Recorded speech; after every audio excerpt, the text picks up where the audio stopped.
एक बार की बात है, सुषमा अपने पूरे परिवार के साथ खुशी खुशी मोहन नगर में रहती थी। उसकी 2 बहुएं थी, पल्लवी और शिवानी। एक दिन दोनों बहुएं रसोई में काम कर रही होती है कि तभी उनकी सास सुषमा उन्हें बुलाती है। अरे बहू, जरा इधर तो आना। शिवानी, जरा जाकर देखना सासू माँ क्या कह रही हैं। दीदी आप ही देख लो ना जाकर, आपको भी तो सुनाई दे रहा है।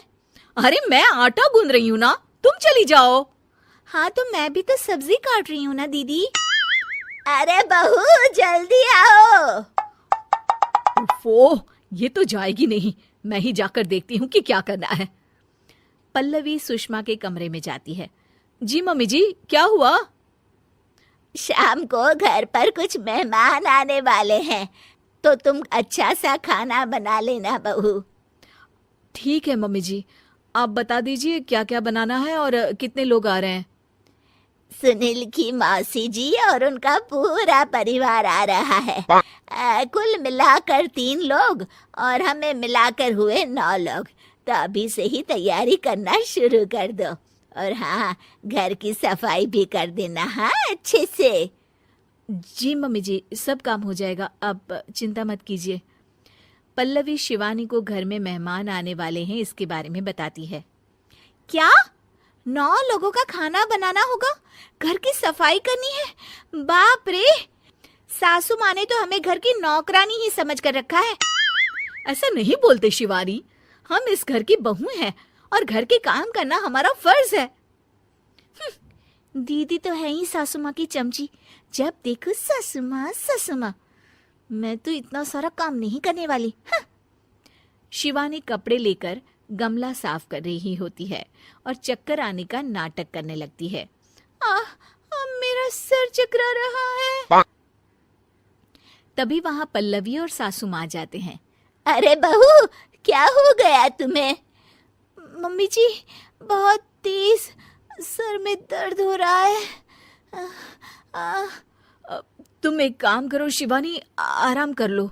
नहीं नहीं दीदी, घर में मेहमान आने वाले हैं, मुझे आपकी मदद करनी चाहिए। अरे कोई बात नहीं शिवानी, तुम आराम कर लो, मैं सब काम कर लूंगी। ठीक है दीदी, अगर आप इतना कह रही हैं तो आराम कर लेती हूँ। शिवानी आराम से अपने कमरे में मैगजीन पढ़ रही होती है। इसे कहते हैं आराम की जिंदगी। इतना सारा काम। चलो, सारा काम खत्म हो गया, शिवानी को देख आती हूँ। शिवानी अपने कमरे में ईयरफोन में गाने सुनते सुनते सो जाती है और उसके साइड में मैगजीन भी रखी होती है। पल्लवी वहां आ जाती है और वो सब देखती है। ओहो, तो मतलब सब काम चोरी का बहाना था। अभी बताती हूँ इसको।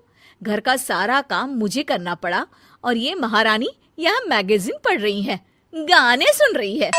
पल्लवी रसोई से एक प्लेट और चम्मच लेकर आती है और शिवानी को थाली बजाकर उठाने लगती है। शिवानी अचानक से उठती है। उठ गई महारानी, गाने भी सुन लिए, मैगजीन भी पढ़ ली। तुम तो बहुत बड़ी झूठी निकली शिवानी। तुमने सर दर्द का बहाना बनाया ताकि काम करने से बच सको। हाँ, बनाया बहाना, तो क्या करती, इतने सारे काम करती। मुझे कोई शौक नहीं है चापलूसी का। क्या चापलूसी? तुम्हें लगता है कि मैं सारे काम चापलूसी के लिए कर रही हूँ? और नहीं तो क्या। तभी वहां सासू माँ आ जाती हैं। अरे बहू, वो लोग बस आने ही वाले हैं, तुम तैयारियां कर लो। जी सासू माँ, तुझे तो मैं बाद में देखती हूँ। सब खाना खाने बैठते हैं और खाना शुरू करते हैं। तभी सुनील की मौसी बोलती है। वाह भाई वाह, खाना तो बहुत ही अच्छा बना है सुषमा जी, एक एक चीज में क्या स्वाद है। ये सुनकर शिवानी मुंह बना लेती है। उसे अपनी जेठानी की इतनी तारीफ रास नहीं आती। आपकी बहुएं तो बहुत ही अच्छा खाना बनाती हैं। हाँ, बनाती तो दोनों ही अच्छा है, पर आज ना ये सारा खाना बड़ी बहू ने बनाया है। छोटी बहू की तबीयत ठीक नहीं थी, सो इसलिए। मानना पड़ेगा सुषमा जी, आपकी बड़ी बहू तो बहुत ही गुणवान है। पल्लवी की तारीफ सुनकर शिवानी को जलन होती है। पल्लवी ये सुनकर खुश हो जाती है और शिवानी की तरफ देखकर उसे चिढ़ाती है। कुछ देर बाद मेहमानों के जाने का वक्त हो जाता है। मौसी जी सबके लिए उपहार लाई होती है। वो सबको शगुन के पैसे देती हैं और अंत में पल्लवी के पास आती है। तुम्हारे लिए शगुन का लिफाफा तो है ही, पर बहू तुम्हें एक और उपहार भी मिलेगा इतना अच्छा खाना बनाने के लिए। मौसी अपने सोने के कंगन निकालकर पल्लवी को पहना देती है। ये लो, ये मेरे मनपसंद कंगन है, अब से ये तुम्हारे हुए। धन्यवाद मौसी जी।